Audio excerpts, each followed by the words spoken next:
बिहार सरकार के विधि मंत्री डॉक्टर शमीम अहमद का एक बयान सामने आया है जिसमें उन्होंने कहा कि बिहार के कई जिलों में मौजूद गैर निबंधित मठ मंदिरों को धार्मिक न्यास से अब निबंधित करवाया जाएगा ताकि सरकारी रुपए से उसका विकास किया जा सके। बिहार के विधि मंत्री के दिए गए इस बयान के बाद विपक्ष के साथ साथ राजनीतिक पंडित इस बयान के तरीके यानी तरह तरह के मायने निकाल रहे हैं, जिसके बाद मोतिहारी पहुंचे विधि मंत्री डॉक्टर शमीम अहमद ने एक बार फिर से बयान देते हुए कहा कि उनके बयान का एक ही मकसद है कि अगर गैर निबंधित मठ मंदिरों को अगर निबंधित कर दिया जाएगा तो उसका विकास विधायक एमएलसी फंड से भी करवाया जा सकता है। इसी बीच मीडिया ने सवाल किया कि क्या यूपी केरल जैसे राज्यों में अवैध मस्जिदों को चिन्हित किया गया है, तो इसको लेकर मंत्री ने साफ तौर पर कहा कि देश के कई राज्यों की सरकारें अपने अपने तरीके से कार्य करती हैं, ऐसे में उनके बयान को किसी अन्य राज्य से जोड़ने की आवश्यकता नहीं है। इसी बीच मंत्री ने विपक्ष पर भी निशाना साधते हुए कहा कि विपक्ष के नेताओं के पास अब कोई मुद्दा नहीं है, वो मुद्दा विहीन हो चुके हैं, इसीलिए हर मामले में पेच फंसा देते हैं।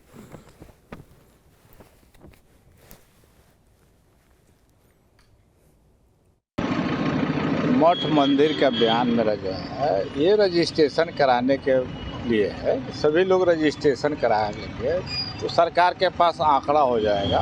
मठ मंदिर पे तरह तरह का विवाद जो हो रहा है, ये विवाद को हम लोग ख़त्म करने के लिए कार्य कर रहे हैं। इसमें है कि मंदिर में खास करके हमारे माननीय सदस्य, माननीय विधायक लोग, माननीय विधान पार्षद लोग इस सूची में तय किया गया है कि जो मंदिर चयनित है, न्यास बोर्ड से रजिस्टर्ड है, उसमें आप सौंदर्यीकरण का काम करा सकते हैं, बाउंड्री का काम करा सकते हैं। ये लोग हम लोग कराने के लिए, इसको अच्छी करने के लिए हम लोग कर रहे हैं।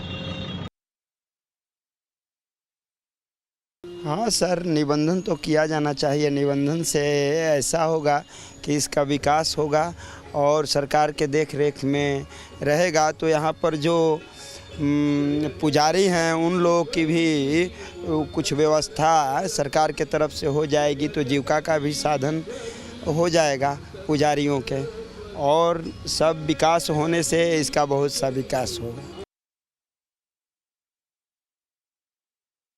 निश्चित रूप से बिहार में तो लगभग मंदिर को रजिस्टर्ड ही है और जो बचे हैं सो उन लोगों को करना ही चाहिए, होते ही रहा है, वो विभाग की कमजोरी है। लेकिन इस राज्य के जितने मदरसे हैं और इस राज्य के जितने मस्जिद हैं वो सबको भी उस ट्रस्ट में रजिस्ट्रेशन होना चाहिए और उसकी अद्यतन जानकारी निश्चित रूप से होनी चाहिए। सिर्फ मंदिर का नहीं, मदरसों का भी और मस्जिदों का हो तो ज़्यादा बेहतर है और राज्य को और देश को उसकी अद्यतन स्थिति पता चलते रहना चाहिए।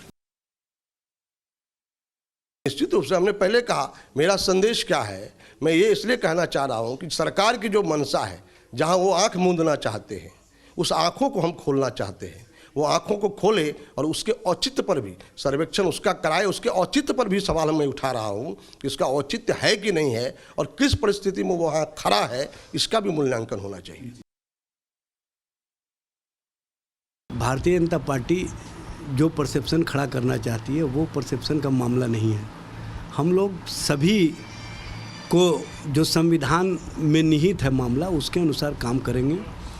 चूँकि बारी बारी से कोई चीज़ होता है, एक ही बार नहीं होता है। ये स्पष्ट रूप से जब प्रक्रिया शुरू होगी तो बाद में समझ में आ जाएगा।